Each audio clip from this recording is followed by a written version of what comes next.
നമസ്കാരം. ലോകരാഷ്ട്രങ്ങൾ ആകാംക്ഷയോടെയും ആശങ്കയോടെയും ഉറ്റുനോക്കുന്ന ഒരു നിർണായക സൈനിക നീക്കവുമായി ഉത്തര കൊറിയ രംഗത്തെത്തിയിരിക്കുകയാണ് ഇപ്പോൾ. രാജ്യത്തിന്റെ ആണവശേഷി വർദ്ധിപ്പിക്കുന്നതിന്റെ ഭാഗമായി ചൈനയുമായുള്ള അതിർത്തിക്ക് സമീപം ആണവ പോർമുനകൾ വഹിക്കാൻ ശേഷിയുള്ള ദീർഘദൂര ബാലിസ്റ്റിക് മിസൈലുകൾ സൂക്ഷിക്കുന്നതിനായി ഒരു രഹസ്യ സൈനിക താവളം നിർമ്മിച്ചതായി പുതിയ ഉപഗ്രഹ ചിത്രങ്ങളും ഗവേഷണ റിപ്പോർട്ടുകളും പുറത്തുവരികയാണ്. വാഷിംഗ്ടൺ ആസ്ഥാനമായുള്ള centre for strategic and international studies, അതായത് CSIS പുറത്തുവിട്ട റിപ്പോർട്ടിലാണ് ഈ വെളിപ്പെടുത്തൽ ഉള്ളത്. നോർത്ത് കൊറിയൻ പ്രവിശ്യയിൽ ചൈനീസ് അതിർത്തിയിൽ നിന്ന് വെറും 27 കിലോമീറ്റർ മാത്രം അകലെയാണ് സിൻപുങ് ഡോങ് മിസൈൽ പ്രവർത്തന കേന്ദ്രം സ്ഥിതി ചെയ്യുന്നത്. ഇത് കിഴക്കൻ ഏഷ്യൻ രാജ്യങ്ങൾക്കും അമേരിക്കയ്ക്കും ഒരുപോലെ ഭീഷണിയാകുമെന്നാണ് റിപ്പോർട്ടിൽ പറയുന്നത്.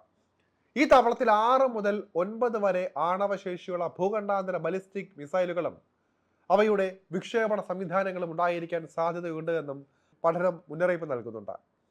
2019 ഹനോയിയിൽ അമേരിക്കൻ പ്രസിഡന്റ് ഡൊണാൾഡ് ട്രംപും ഉത്തര കൊറിയൻ നേതാവ് കിം ജോങ് ഉന്നും തമ്മിൽ നടന്ന ഉച്ചകോടി പരാജയപ്പെട്ടതിന് ശേഷം ഉത്തര കൊറിയ അവരുടെ ആണവായുധ പരിപാടികൾ കൂടുതൽ ശക്തിപ്പെടുത്തുകയായിരുന്നു. ഉപരോധങ്ങൾ ഒഴിവാക്കുന്നതിന് പകരമായി ആയുധങ്ങൾ ഉപേക്ഷിക്കാൻ കിം തയ്യാറായില്ല. ഉത്തര കൊറിയയെ ഒരു വമ്പൻ ആണവരാഷ്ട്രമായി മാറ്റാൻ പോകുന്നുവെന്ന പ്രഖ്യാപനവും തൊട്ടു പിന്നാലെ നടത്തുകയായിരുന്നു. കിം ജോങ് ഉൻ അടുത്തിടെ രാജ്യത്തിന്റെ ആണവശേഷി മെച്ചപ്പെടുത്താനും നടപടികൾ വേഗത്തിലാക്കണമെന്നുള്ള ആഹ്വാനം നടത്തുകയും ചെയ്തു. രഹസ്യ താവളങ്ങളും തന്ത്രപരമായ നീക്കങ്ങളുമായിട്ടാണ് ഉത്തര കൊറിയ മുന്നോട്ട് പോകുന്നത്. CSIS റിപ്പോർട്ട് അനുസരിച്ച് സിൻപുങ് ഡോങ് ഉത്തര കൊറിയ പ്രഖ്യാപിക്കാത്ത 15 മുതൽ 20 ബാലിസ്റ്റിക് മിസൈൽ താവളങ്ങളിൽ ഒന്നാണ്. അറ്റകുറ്റപ്പണികൾ, മിസൈൽ സംഭരണം, വാർഹെഡ് സംഭരണം തുടങ്ങിയ സൗകര്യങ്ങൾ ഇവിടെ ഉണ്ട് എന്നാണ് റിപ്പോർട്ടിൽ പറയുന്നത്. മുൻപ് അമേരിക്കയുമായി നടത്തിയ ആണവ നിരായുധീകരണ ചർച്ചകളിൽ ഈ താവളം ഒരിക്കലും ഉൾപ്പെടുത്തിയിരുന്നില്ല. യുദ്ധസമയത്ത് ഈ താവളത്തിൽ നിന്ന് മിസൈലുകളും ലോഞ്ചറുകളും മറ്റ് യൂണിറ്റുകളുമായി ബന്ധിപ്പിച്ച് കണ്ടെത്താൻ പ്രയാസമുള്ള സ്ഥലങ്ങളിൽ നിന്ന് വിക്ഷേപിക്കാൻ കഴിയുമെന്നും വിദഗ്ധർ പറയുന്നുണ്ട്.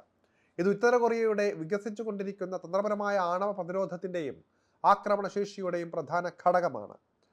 റഷ്യ യുക്രൈൻ സംഘർഷ സമയത്ത് നോർത്ത് കൊറിയ റഷ്യയുമായി കൂടുതൽ അടുക്കുകയായിരുന്നു.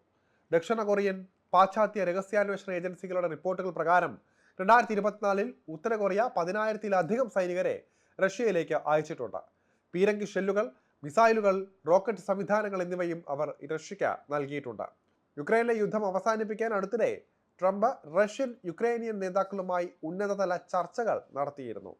റഷ്യയ്ക്ക് യുക്രൈനെതിരായ പോരാട്ടത്തിൽ ഉത്തര കൊറിയ പിന്തുണ വർദ്ധിപ്പിക്കുന്നുണ്ട് എന്ന് വാഷിംഗ്ടൺ ആരോപിക്കുന്നുണ്ട്. ഇതിൽ ബഹിരാകാശ സാങ്കേതിക വിദ്യയിലും ഉപഗ്രഹ സാങ്കേതിക വിദ്യയിലും റഷ്യയ്ക്ക് ഉത്തര കൊറിയ സഹായം നൽകുന്നുണ്ട് എന്നും അമേരിക്ക പറയുന്നുണ്ട്. സാറ്റലൈറ്റ് ലോഞ്ചറുകളും ഭൂഖണ്ഡാന്തര ബാലിസ്റ്റിക് മിസൈലുകളും ഒരേ സാങ്കേതിക വിദ്യയാണ് ഉപയോഗിക്കുന്നതെന്ന് വിദഗ്ധർ ചൂണ്ടിക്കാട്ടുന്നുണ്ട്. ഉത്തര കൊറിയയുടെ ഈ പുതിയ രഹസ്യ താവളത്തിന്റെ വെളിപ്പെടുത്തൽ മേഖലയിലെ സുരക്ഷാ പ്രശ്നങ്ങൾ കൂടുതൽ സങ്കീർണമാക്കുമെന്നാണ് അന്താരാഷ്ട്ര നിരീക്ഷകർ വിലയിരുത്തുന്നത്.